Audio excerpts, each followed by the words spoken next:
세종의 며느리들, 궁궐을 뒤집은 성스캔들. 조선 최고의 성군으로 불리는 세종대왕. 우리는 그를 가장 완벽한 왕으로 기억합니다. 하지만 그의 진짜 가족사는 아주 달랐습니다. 며느리 2명이 연달아 궁궐에서 쫓겨났습니다. 그 이유가 상상도 못할 만큼 충격적입니다. 한 명은 끔찍하고 기괴한 주술 때문이었습니다. 다른 한 명은 궁녀와 사랑에 빠졌기 때문입니다. 조선 역사상 유례를 찾기 힘든 스캔들이었죠. 가장 엄격한 궁궐 한가운데서 벌어진 일입니다. 대체 이 궁궐에서는 무슨 일이 있었던 걸까요? 세상에서 가장 완벽한 남편을 상상해 보세요. 얼굴도 잘생기고 머리도 천재적으로 똑똑합니다. 그런데 그 남자가 당신을 쳐다보지도 않습니다. 밤이 되어도 절대 당신의 방에 오지 않습니다. 이런 상황이라면 당신의 마음은 어떨 것 같나요? 누구나 사랑하는 사람에게 관심받기를 원합니다. 철저하게 무시당하면 사람의 마음은 병이 듭니다. 그 병은 가끔 아주 무서운 괴물로 변하게 되죠.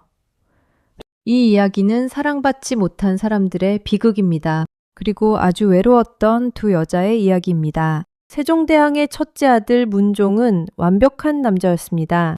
역사에 기록될 만큼 아주 잘생긴 외모를 가졌습니다. 성격도 부드럽고 학문적인, 능력도 뛰어났습니다. 하지만 아내에게는 세상에서 가장 차가운 남편입니다. 그는 오직 책을 읽고 연구하는 것에만 미쳐 있었습니다. 첫 번째, 며느리 휘빈 김씨는 너무 외로웠습니다. 넓고 화려한 궁궐의 밤은 지독하게 차가웠습니다. 남편 문종은 밤새도록 하늘의 별만 쳐다보았습니다. 아내의 방에는 발걸음조차 하지 않았던 겁니다. 김씨의 속은 까맣게 타들어가기 시작했습니다. 그녀는 어떻게든 남편의 사랑을 받고 싶었습니다. 결국 몰래 궁궐 밖에 무당을 불러들이게 됩니다.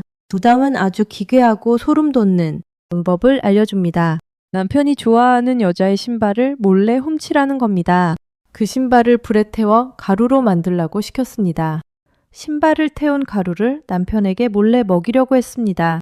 그러면 남편의 마음이 자신에게 돌아온다고 믿었죠. 하지만 신발 가루로도 남편의 마음은 변하지 않았습니다. 김 씨는 점점 더 끔찍한 방법에 손을 대기 시작합니다. 이성을 잃고 벼랑 끝으로 자신을 몰아넣은 것입니다. 이번에는 교미하는 뱀을 잡아 가죽을 벗겨냈습니다. 그 징그러운 뱀 가죽을 잘라 주머니에 넣었습니다. 그 주머니를 항상 자신의 품에 몰래 품고 다녔습니다. 이런 기괴한 짓을 하면 사랑받을 수 있다고 믿은 겁니다. 사랑에 굶주린 인간이 얼마나 망가지는지 보여줍니다. 하지만 세상에 영원한 비밀은 없는 법입니다. 결국 이 끔찍한 주술 사건은 모두 들통이 났습니다. 시아버지 세종대왕은 엄청난 충격과 분노에 휩싸입니다. 유교를 섬기는 조선에서 주술은 최악의 범죄였습니다. 첫 번째 며느리는 그렇게 궁궐에서 비참하게 쫓겨납니다. 세종은 다음 며느리를 아주 신중하게 고르기 시작합니다. 이번에는 성격이 강하고 당찬 여자를 며느리로 맞이합니다. 바로 2 번째, 세자빈 순빈 봉씨가 궁궐에 들어왔습니다. 하지만 남편 문종의 태도는 하나도 변하지 않았습니다. 새 아내 역시 철저하게 투명인간 취급을 당했습니다. 당찬 성격의 봉씨는 몰래 숨어서 울지 않았습니다. 그녀는 자신의 외로움을 분노와 일탈로 풀기 시작합니다. 가장 먼저 손을 댄 것은 바로 독한 술이었습니다. 조선의 궁궐에서 여자가 술을 마시는 건 큰 죄입니다. 하지만 그녀는 방에 술을 배짝으로 숨겨두고 마셨습니다. 그녀는 낮에도 취해 있었고 밤에도 취해 있었습니다. 하지만 아무리 술을 마셔도 외로움은 사라지지 않았죠. 그때 그녀의 눈에 궁궐의 한 여자가 들어오게 됩니다. 소쌍이라는 이름을 가진 아주 예쁜 궁녀였습니다. 태자비는 소쌍이는 소쌍에게 묘한 감정을 느끼기 시작합니다. 사실 궁녀 소쌍에게는 이미 사랑하는 사람이 있었습니다. 반지라는 이름을 가진 다른 아름다운 궁녀였습니다. 2 궁녀는 서로 마음을 나누며 외로움을 달래고 있었죠. 그런데 세자빈 봉씨가 이 사실을 알아채고 맙니다. 그녀는 엄청난 질투심에 휩싸여 폭주하기 시작합니다. 세자빈은 자신의 권력으로 궁녀 소쌍을 억지로 뺐습니다. 밤마다 소쌍을 자신의 침소로 불러들여 나가지 못하게 했죠. 소쌍은 해자빈이 너무 무서워서 거절할 수가 없었습니다. 궁궐의 가장 깊은 곳에서 충격적인 관계가 시작된 겁니다. 사랑과 질투로 궁궐은 완전히 난장판이 되어버렸습니다. 궁궐 안에 아주 이상하고 끔찍한 소문이 퍼지기 시작합니다. 해자빈이 궁녀와 같이 잔다는 입에 담기 힘든 소문이었습니다. 결국 소문은 시아버지 세종대왕의 귀까지 들어갑니다. 세종은 도저히 믿을 수 없어 며느리와 궁녀를 직접 부릅니다. 그리고 왕의 앞에서 숨막히는 신문이 시작되었습니다. 며느리 봉씨는 여기서 아주 놀라운 대답을 던집니다. 그녀는 왕 앞에서 자신의 잘못을 하나도 숨기지 않았습니다. 오히려 억울하다는 듯이 아주 당당하게 소리쳤습니다. 남편이 나를 쳐다보지도 않아서 너무 외로웠습니다. 그래서 나를 좋아해주는 궁녀와 함께 있었을 뿐입니다. 조선의 왕 앞에서 며느리가 자신의 외로움을 소리친 겁니다. 세종대왕은 너무나 큰 충격을 받고 아무 말도 하지 못했습니다. 조선의 법과 도덕으로는 절대 용납할 수 없는 일이었습니다. 결국 두 번째 며느리 역시 궁궐 밖으로 내쫓기게 됩니다. 조선 역사상 가장 충격적인 스캔들은 이렇게 끝이 납니다. 시아버지 세종대왕의 마음은 어둡고 무거웠을 겁니다. 하지만 정작 원인을 제공한 남편 문종은 어땠을까요? 놀랍게도 그는 아내들에 대해 아무런 죄책감이 없었습니다. 그는 곧바로 세 번째 아내를 맞이할 준비를 했습니다. 그에게 아내는 그저 아들을 낳아줄 도구에 불과했던 겁니다. 왜 궁궐 한가운데서 이런 비극이 두 번이나 일어났을까요? 두 여자가 그냥 원래부터 이상하고 미친 사람들이었을까요? 문제의 진짜 원인은 바로 남편 문종의 태도에 있었습니다. 그는 사람을 사람으로 보지 않고 목적을 위한 수단으로 봤습니다. 자신의 감정만 중요했고 타인의 감정은 철저히 무시했습니다.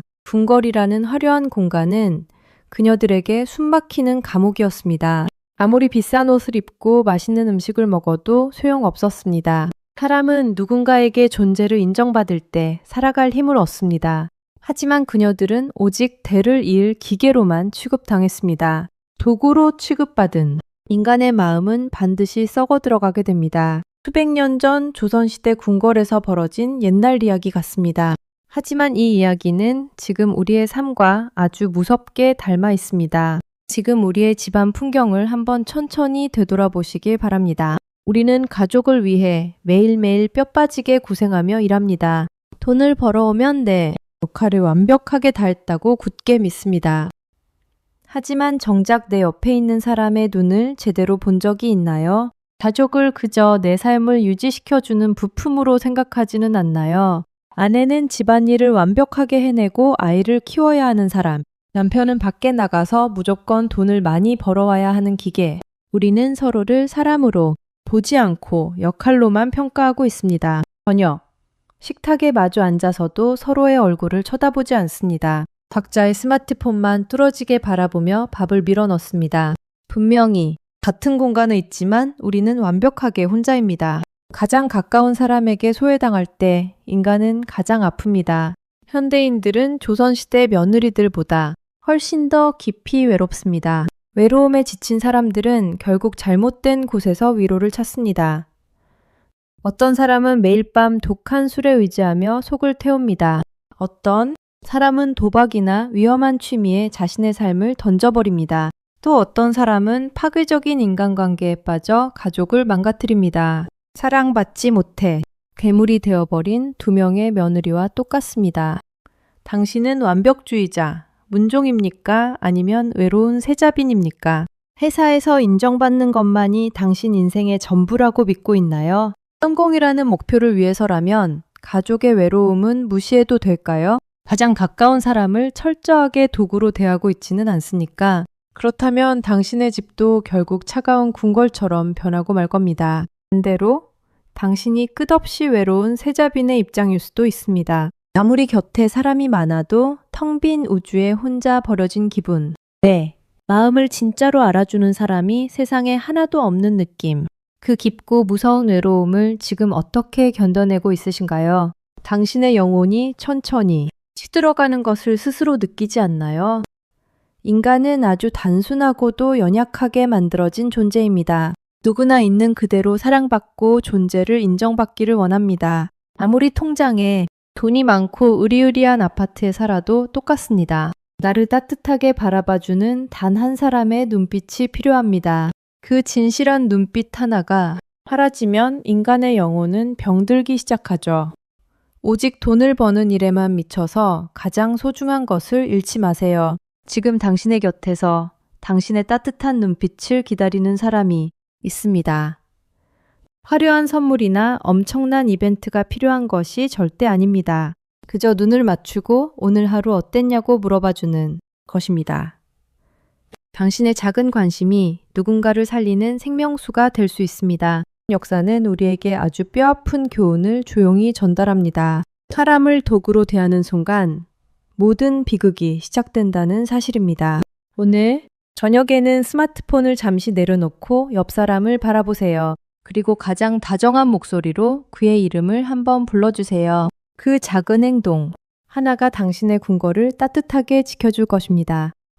오늘 들려드린 궁궐의 비밀 이야기가 마음에 와 닿으셨나요? 과거의 실수를 통해 오늘을 살아갈 지혜를 얻으셨기를 바랍니다. 영상이 좋으셨다면 구독과 좋아요를 부드럽게 눌러주세요. 다음 시간에도 우리의 삶을 흔드는 흥미로운 역사로 돌아오겠습니다. 지금까지 역사로 보는 오늘이었습니다. 따뜻한 하루 보내세요.